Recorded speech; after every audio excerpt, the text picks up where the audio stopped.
Welcome sa Tagalog Horoscope, ang iyong gabay sa pang-araw-araw na buhay.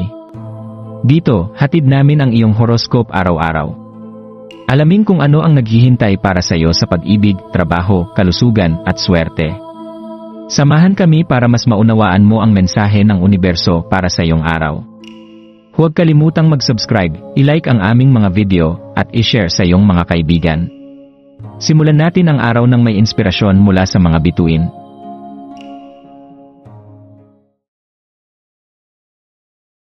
Narito ang iyong pang-araw-araw na horoscope para sa Libra ngayong Enero 11, 2025. Sa linggong ito, kung saan ang buwan ay kumikislap ng maliwanag sa iyong tanda, ang kagandahan ng balanse at pananaw ay kumikinang sa iyong paligid. Ikaw ay may likas na kakayahang makita ang mga sitwasyon mula sa iba't ibang anggulo na makakatulong sa iyo sa paggawa ng mga desisyon ngayong araw. Habang tinatahak mo ang iyong mga karanasan, hayaang magpayaman ang kakayahang ito sa iyong pag-unawa sa mundo sa paligid mo.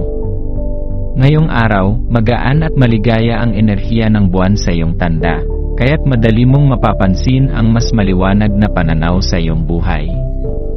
Kung dati ay nahirapan kang magdesisyon o gumawa ng mga hakbang, ngayon ay mas madali mong makikita kung ano ang pinakamainam na landas. Huwag matakot na i-embrace ang iyong kakayahan na makita ang kabuuan at makapagdesisyon mula sa isang mas malinaw na perspektibo. Ang araw na ito ay nagsisilbing gabay na magpapalakas sa iyong desisyon. Ika-negatibo 21 Lunar Day at pagninilay. Ang ika-negatibo 21 ng Lunar Day ay isang panahon ng pagninilay at muling pagbabalik loob. Ang enerhiya ng araw na ito ay nag-aanyaya sa iyo na magsagawa ng isang maikling paglalakbay, maaring isang hindi inaasahang pakikipagsapalaran o isang tahimik na pagpapahinga sa kalikasan. Yakapin ang pagkakataon upang mag-recharge ng iyong espiritu at muling makipag-ugnayan sa iyong kapaligiran at hayaang ihayag ng universo ang mga lihim nito sa iyo. Magandang pagkakataon ito upang muling magsimulang magsuri ng iyong mga layunin at direksyon. Ang mga simpleng sandali ng kalikasan at pagiging malayo sa kabisihan ay makakatulong sa iyo upang makapag-isip ng malalim at makapagdesisyon ng mas malinaw. Kung ikaw ay may mga plano na hindi pa natutuloy, ito na ang tamang oras upang muling suriin at isakatuparan ang mga bagay na matagal mong nais gawin. Pagsusuri ng mga desisyon. Habang ang buwan ay pinapalakas ang iyong likas na pagkakaroon ng balanseng pananaw, ang kalinawan ng mga kalamangan at kahinaan ng bawat desisyon ay nagiging malinaw. Isipin kung paano ang pagiging tiwala sa iyong mga desisyon ay makakaapekto hindi lamang sa iyong mga iniisip, kundi pati na rin sa iyong mga aksyon. Ang pag-ground sa iyong sarili sa tiwala na iyon ay magiging mahalaga habang binibigyan ka ng pagkakataon na timbangin ang mga opsyon na ipapakita sa iyo ngayong araw. Mahalaga na maglaan ka ng oras upang suriin ang iyong mga choices at alamin kung alin sa mga ito ang magdadala sa iyo ng pinakamagandang resulta.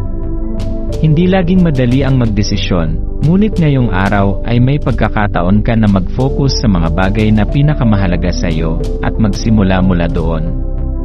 Huwag mag-atubiling magtiwala sa iyong mga instinct na magdadala sa iyo sa tamang direksyon. Pag-aalaga sa sarili.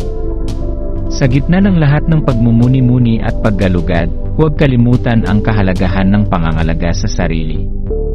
Kailangan mong unahin ang iyong mga pangangailangan at lumikha ng matibay na base upang mas magampanan mong magbigay ng suporta sa iba. Yakapin ang kapayapaan na dulot ng pagbibigay pansin sa iyong sarili, at baka matuklasan mo na ang landas na iyong tatahakin ay magiging mas malinaw at mas may kabuluhan.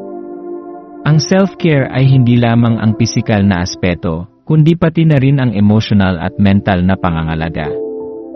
Kung ikaw ay may mga alalahanin o ang mga bagay sa iyong buhay ay naging pabigat, maglaan ng oras para pag-isipan ito at mag-recharge.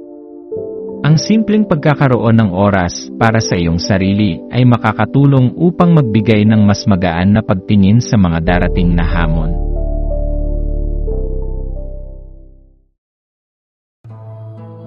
Maraming salamat sa panonood ng iyong horoscope ngayon araw. Naway gabayan ka ng mga bituin sa iyong landas. Huwag kalimutang mag-like, share, at subscribe para sa iba pang cosmic na kaalaman. Hanggang sa muli, manatiling konektado sa universo.